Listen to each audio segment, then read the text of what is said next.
These are the spiles or maple taps that we're going to be using today to tap the trees. And we've set aside 50 here, and that's our goal. We're going to get 50 trees set up and tapped today.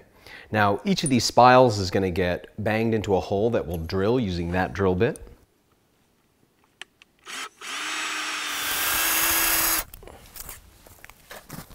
That'll get knocked into the tree with a hammer, but behind it will be this hook.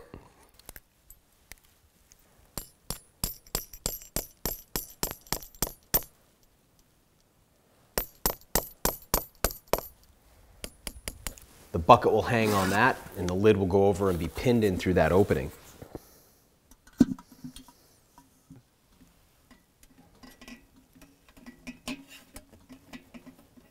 Now, last year, I was using a spile like this one, and you can see these have about the same diameter. These are 5/16 spiles. I really like these because they do minimal damage to the tree. In the past, people were using much bigger spiles. A lot of people are still using bigger spiles. So I'm going to just show you these as a comparison. That's a real common old school style spile, and you can see how much more damage that's going to do to the tree just due to the nature of how big around that is, that circumference of that.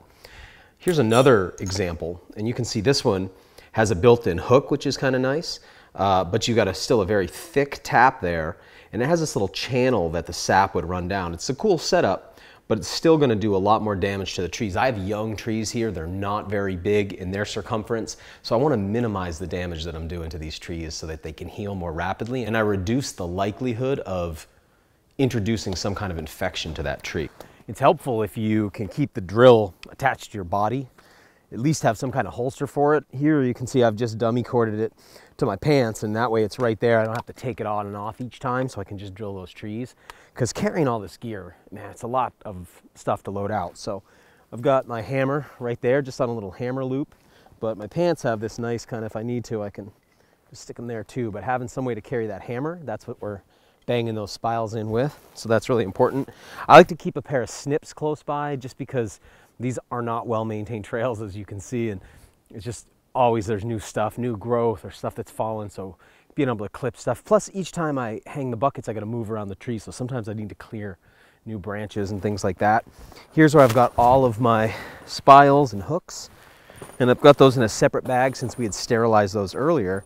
And then in this back pocket, I'm carrying the little strut that holds the lid to the bucket itself. And then of course Avani's carrying all those buckets and lids in that pack basket. So that allows us to have everything handy, and I can get pretty efficient and do this job much more quickly than if I was sort of trying to manage all these parts in my arms or carry everything in a pack or something like that. So everything's right there on my belt, and I can do all the different operations pretty efficiently. Well, now we're going to go walk the sugar bush and gather the sap for the day. I'm hoping there's a substantial amount to gather. I'm not expecting there to be that much. Anyway, everything we gather together in our buckets, we're going to pour through this strainer, and we'll see what we get today, and hopefully we can at least fill one of these big tins. This has consistently been my best tree this year. It's always exciting to get over here and see what we get. Yeah, this one's just about, it's about 3/4 of the way full, a little more maybe. The science of what's making this happen is so bizarre. It's not really what you'd think. You'd kind of picture that sap's being drawn up through the roots and just pours out of the holes that we make when we drill in and put that spile in. But what's actually going on is sap is always moving up through this tree. And when the nights get down to freezing temperatures, there's gases inside there that actually contract and freeze up. And then the next day when things warm up, those gases expand, and that creates pressure inside the tree. And that actually forces fluids out. So on days when we're not getting good sap flow, that doesn't mean the tree's not getting good sap flow. It means that we don't have those expanding gases creating high pressure inside the tree that forces the sap out. So when we see this drip like that, what's actually going on is there's pressure in there from expanding air, expanding gases, forcing it in the area that it can escape, where that pressure can escape is through our spile. And that's what's happening now. So this container is 40 liters, and on average you're getting something like 1 liter of syrup to 40 liters of sap. So every time I fill one of these, I think, okay, that's about 1 more quart or 1 more liter of syrup. Now, earlier in the season, when the sugar content's higher, I might get a little bit more than that. Or it depends a little bit on the species too. So, you know, I harvest mostly red maples, but my sugar maples, you know, are going to have a higher sugar content. But on average, I might get 1 liter to 1.5 liters of finished syrup out of one of these containers. So it looks like a lot of sap, but the amount of sugar that's in there is pretty diffuse. Well, that's full now.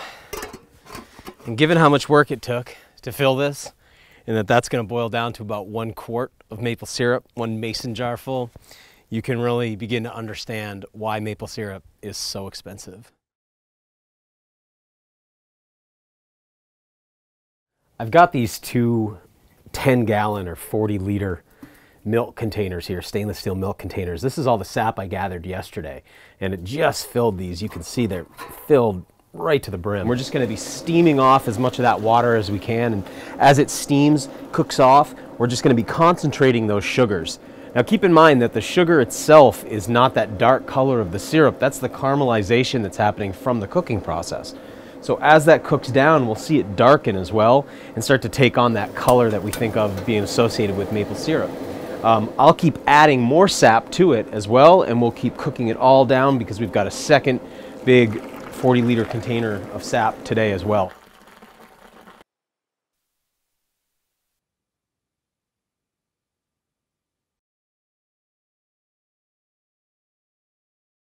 When you're cooking down your maple sap into maple syrup, it's important you get the right ratio of sugar to water. If you cook it down too far, you're going to end up forming a lot of crystals in the bottom. You're going to lose some of that maple syrup to sugar crystallization.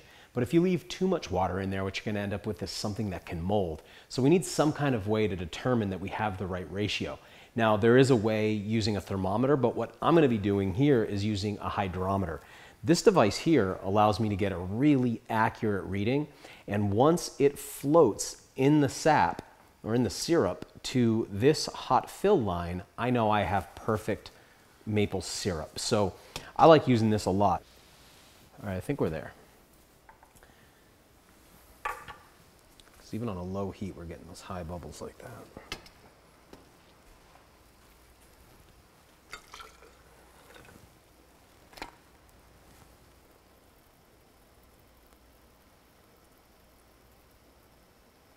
Yes. That's it. Perfect.